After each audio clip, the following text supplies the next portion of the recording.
Hello, everyone. I'm Catherine Anaya. Thank you so much for joining me for the Women's Eye podcast, where we introduce you to fascinating women who are making a difference and leaving their mark.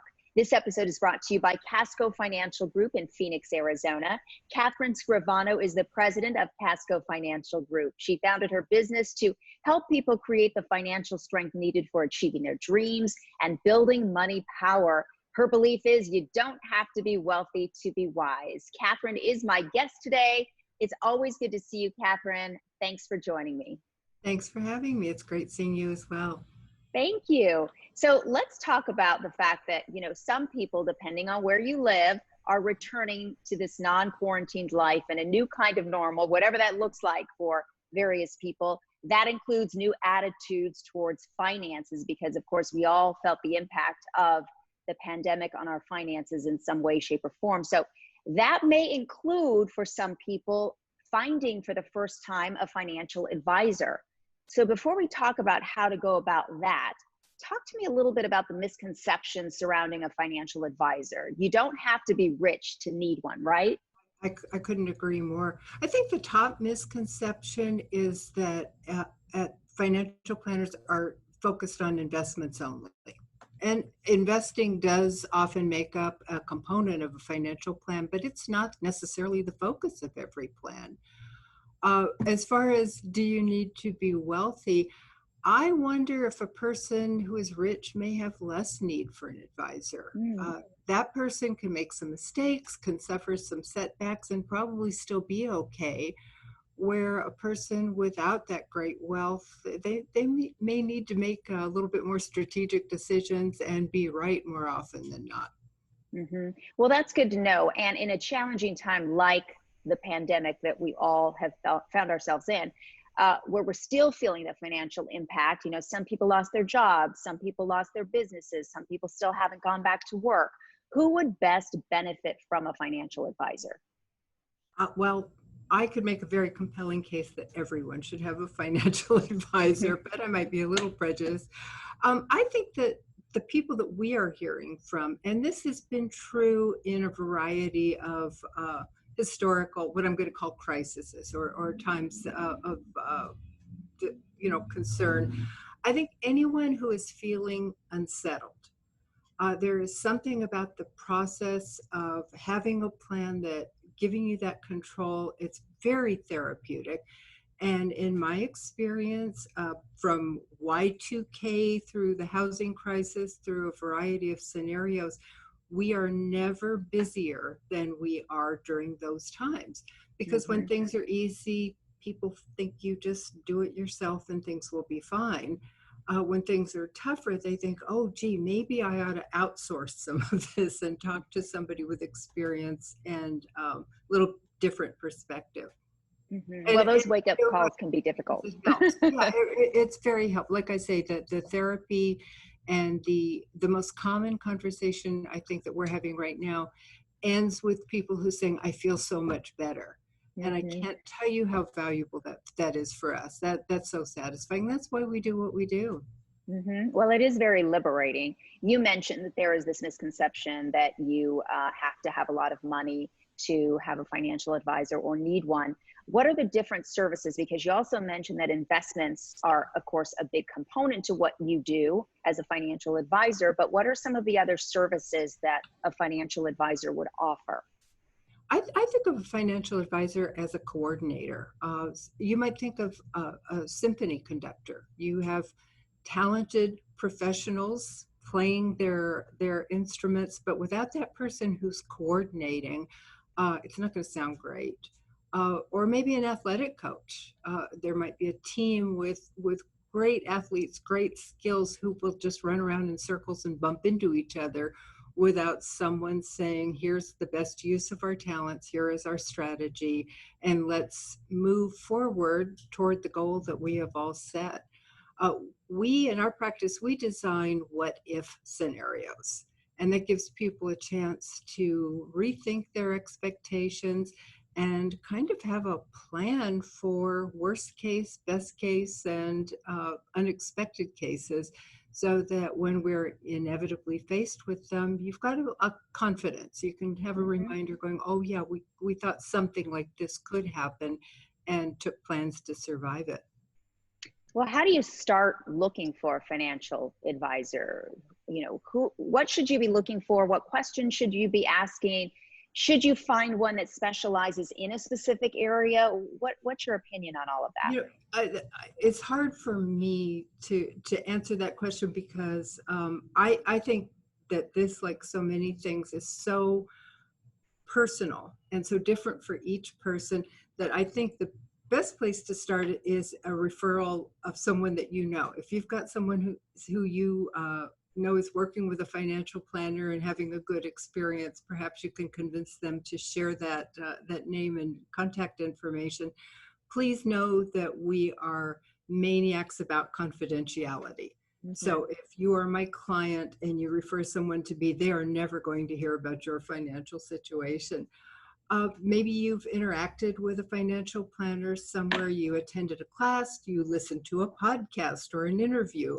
You just getting some sense of them and whether their personality is compatible with yours. I feel that's very important. There are people with whom I choose not to work just because I can't really get on board with their goals.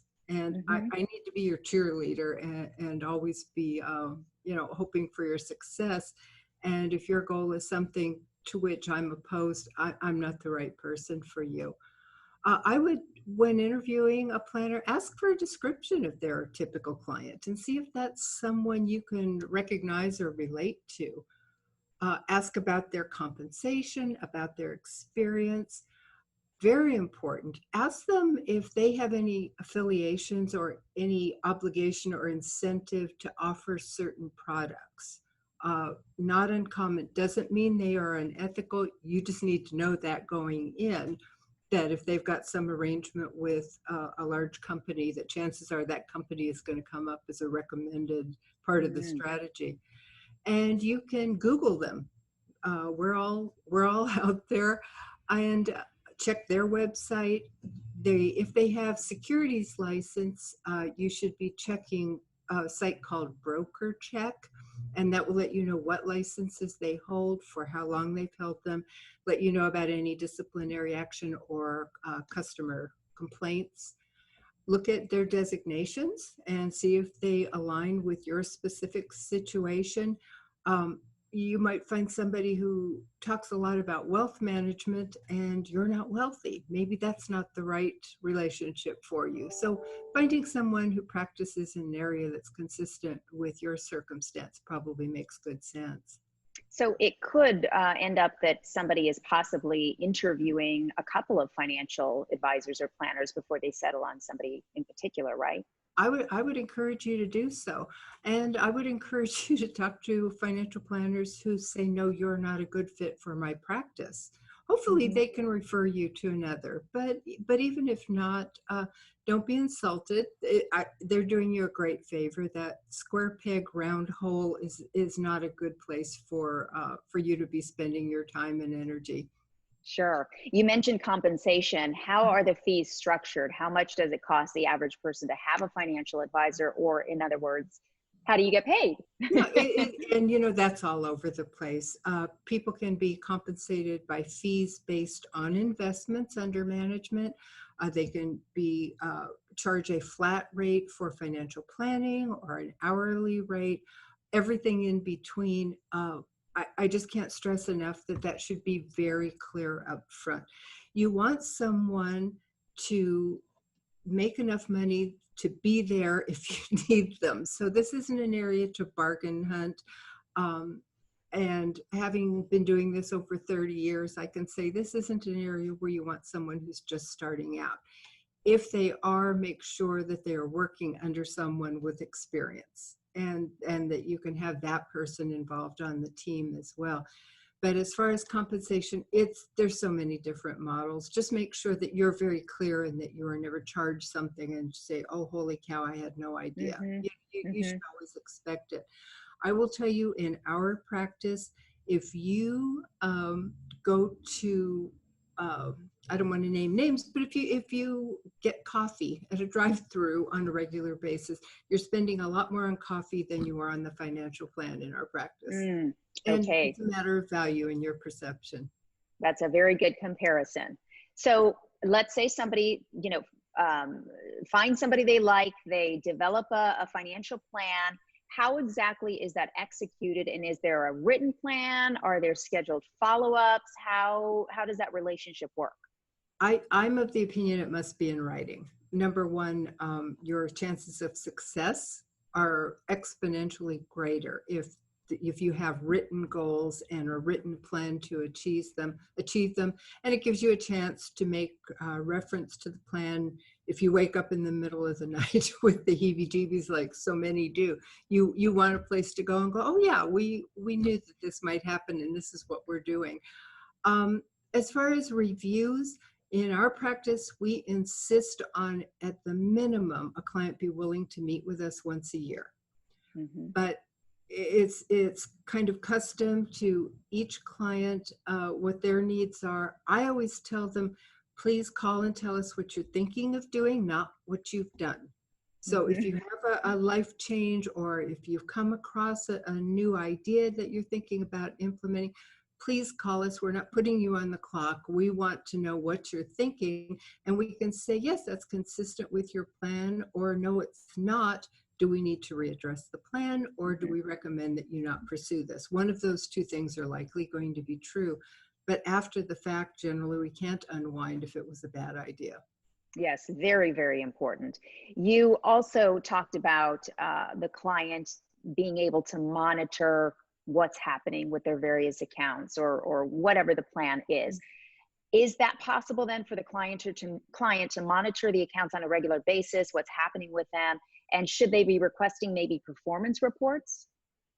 If part of the plan is dependent on a certain, for instance, rate of return, then absolutely you need to, from whatever your source, whether it's your employer's work plan, your stock brokerage accounts, maybe you've got something, a self-directed account, you need to know if the aggregate performance is contributing or detracting from your plan, which is not to say that you're checking it every day, because frankly, day by day is not meaningful.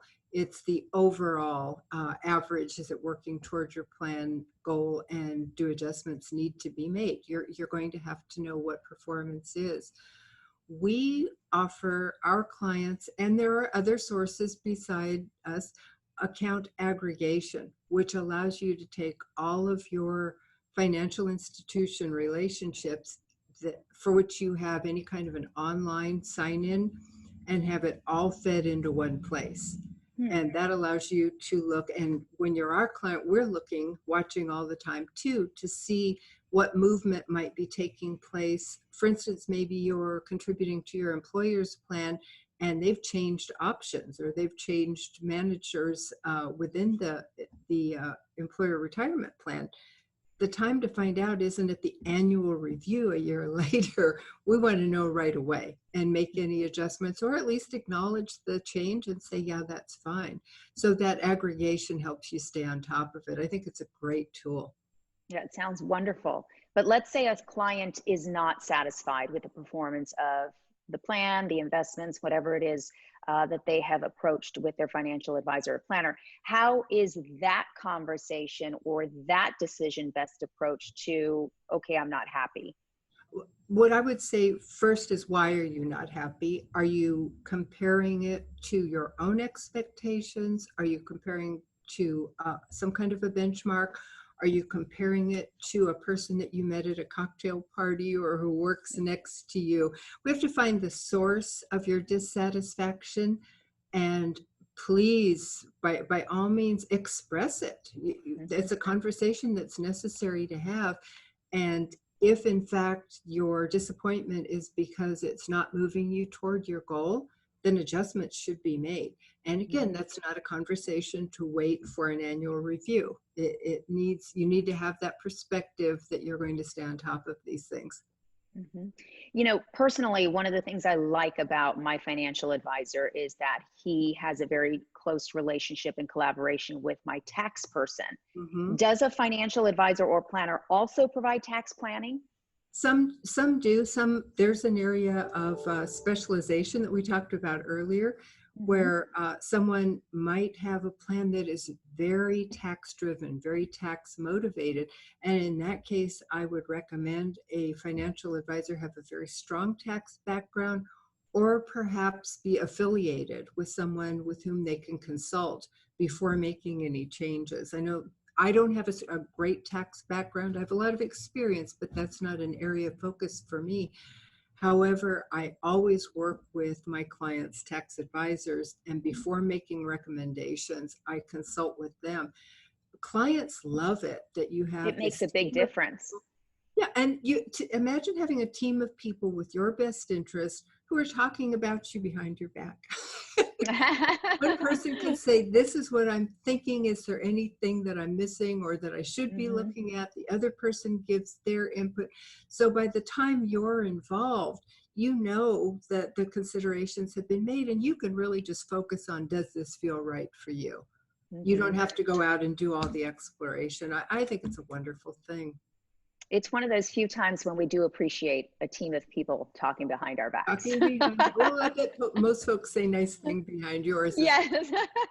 To be honest with you, people tend to not care about the specifics of the issues. They care about how the issues impact them. Hmm. So having a group of bean counters strategize about things to the right of the decimal point, that may just not put you to sleep. But in fact, it does affect the success of your plan. So it's nice to have folks who like having that conversation do it, not bother you with it.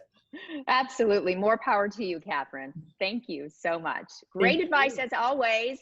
Wonderful financial information, very timely. I appreciate it. And of course, I always appreciate the fact that you are a regular contributor here on the Women's Eye podcast. So thank you. Thank you. I'm proud to do it. Thanks, Catherine. You can learn more about Catherine on our website at thewomenseye.com. Do not forget that the Women's Eye has a book. It's called 20 Women Changemakers. You can find it at changemakersbook.com. And that's going to do it for this episode of the Women's Eye podcast. Thank you so much for joining me. I'm Catherine Anaya. Remember, until next time, it is the world as we see it.